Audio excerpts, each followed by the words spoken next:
تعتبر بلجيكا من بين الوجهات المفضلة للمغاربة الذين اختاروا خوض غمار حياة الهجرة. سنعرفكم اليوم على محمد بوليت، مدير مؤسسة مختصة في الاستشارة في التمويل الإسلامي.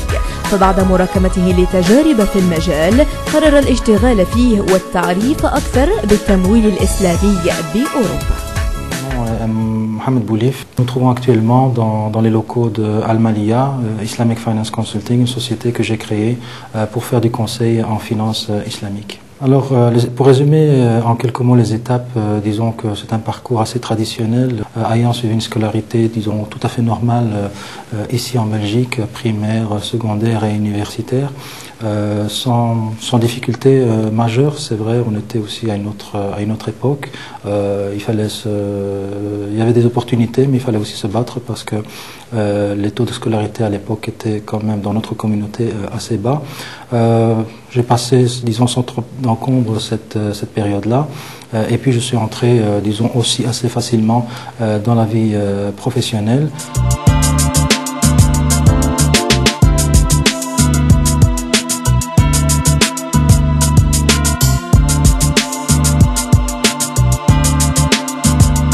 J'ai travaillé d'abord en tant que cadre et directeur financier dans un groupe financier islamique basé à Genève, donc en Suisse, avec des filiales au Luxembourg dont j'ai été responsable financier et administrateur.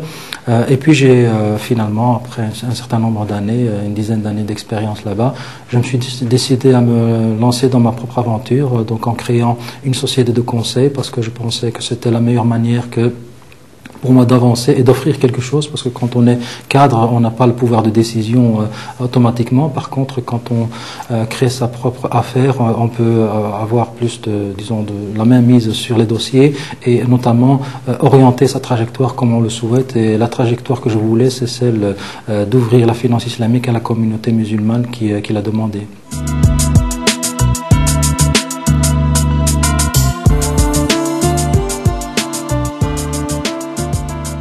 Ça, je le dois à mon père. C'est lui qui m'a conseillé. Il me dit, mon fils, j'entends dire qu'il y a aujourd'hui le développement d'institutions financières qui ne travaillent pas, ne fonctionnent pas avec la riba. La riba est haram. Donc, est-ce que toi, en tant que... Je faisais des études commerciales et économiques à l'époque. Bon, il m'a dit, est-ce que c'est une réflexion que tu souhaiterais mener?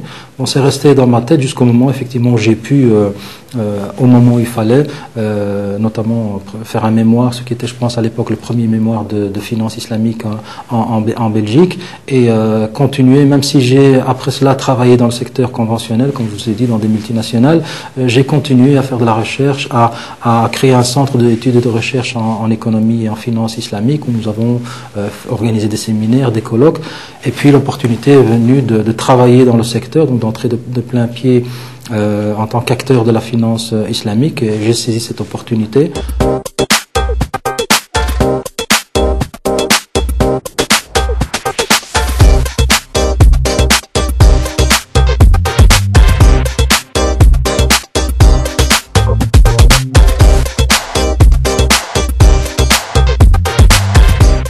Nous essayons de développer ce qui est nécessaire au Maroc aussi, la formation. Donc nous coopérons déjà avec des institutions au Maroc pour des formations. Nous avons un mini MBA, nous avons des cours in-house pour expliquer, pour former les gens à la finance islamique. Nous lançons une formation prochainement dans le cadre d'un programme sur la ville de Tanger.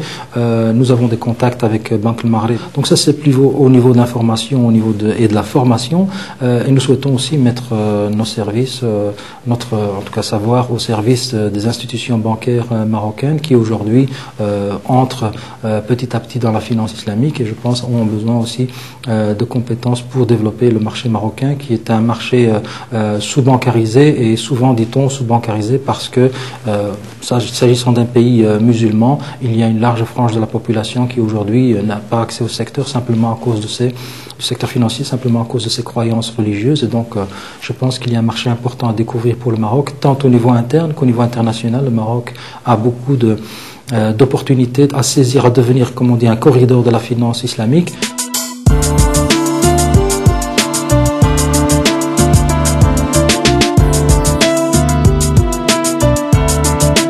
nous allons lancer une formation qui s'appelle Principes et pratiques de la finance islamique. Il s'agit d'une 60aine d'heures pour introduire des professionnels, des étudiants au monde de la finance islamique et leur permettre donc de connaître ce monde, de l'appréhender, et puis s'ils le souhaitent plus tard, nous pensons aussi mettre des modules de spécialisation pour ceux qui sont déjà des professionnels. C'est une opportunité pour eux peut-être de développer, en tout cas de pousser au développement de ces produits au sein de leurs institutions.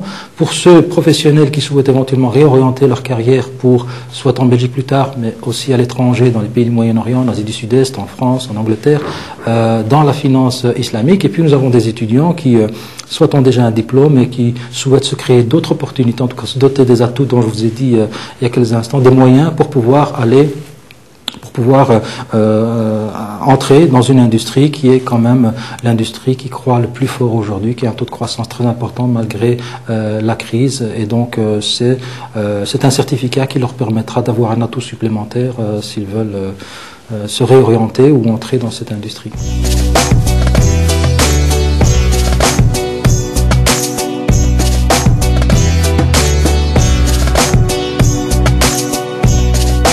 Aujourd'hui, au lancement d'une formation qui est le premier certificat Principes et pratiques de la finance islamique. Donc c'est le premier certificat en Belgique qui sera délivré à des étudiants et participants.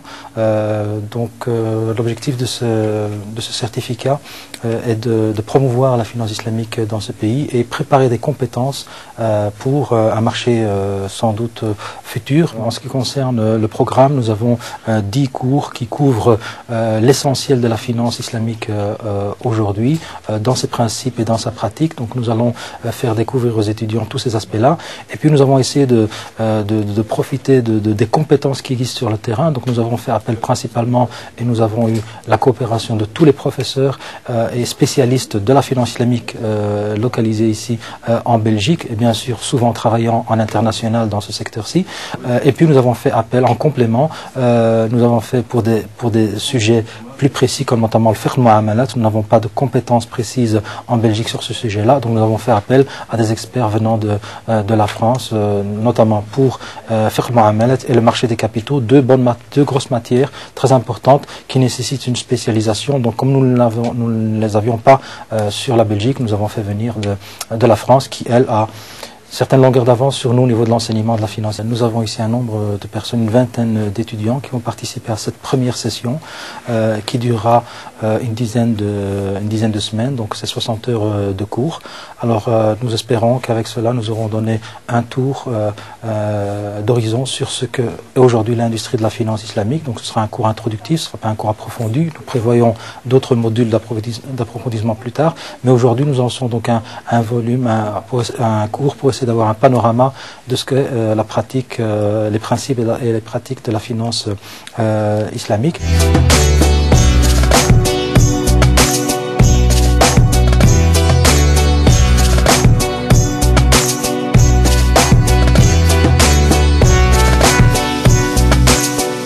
Donc le fait que j'ai eu un parcours universitaire donc assez correct, je pense que je me suis donné les moyens pour aussi assurer une partie de ma carrière professionnelle. Donc je n'ai pas connu, disons, d'obstacles majeurs, si ce n'est que celui de l'ambition personnelle, à savoir, à un certain moment j'ai senti qu'il y avait des limites à ce que je pouvais dans une carrière telle qu'elle était tracée jusqu'à ce moment-là.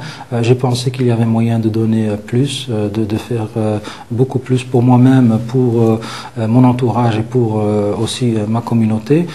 Et donc là, j'ai décidé de faire autre chose, ou en tout cas de prendre ma carrière en main. Maintenant, les obstacles, on en a toujours, et je pense que les obstacles, bien sûr, certains sont plus complexes que d'autres. J'ai peut-être eu la chance de ne pas être confronté aux obstacles qu'ont rencontré tous mes confrères ou concitoyens, mais je pense que le plus important, c'est de se donner les atouts. À partir du moment où on ne se donne pas les moyens de l'ambition qu'on a, il y a des obstacles effectivement. Donc, je conseille aux jeunes, c'est de ne pas baisser les bras. Et donc, quelle que soit la situation de chômage ou de racisme, bien sûr, qui peut exister, c'est toujours essayer d'aller plus loin, de se doter des outils et des moyens pour pouvoir un jour les mettre en valeur et de rencontrer la personne ou la société ou l'entourage qui va évaluer à sa juste valeur les compétences que vous avez. Ces compétences aujourd'hui sont demandées partout dans le monde et surtout en période de crise, il s'agit à vous de les mettre en valeur et de montrer que vous pouvez faire les choses de manière professionnelle, des choses de qualité et des choses qui peuvent rencontrer les besoins de la société aujourd'hui.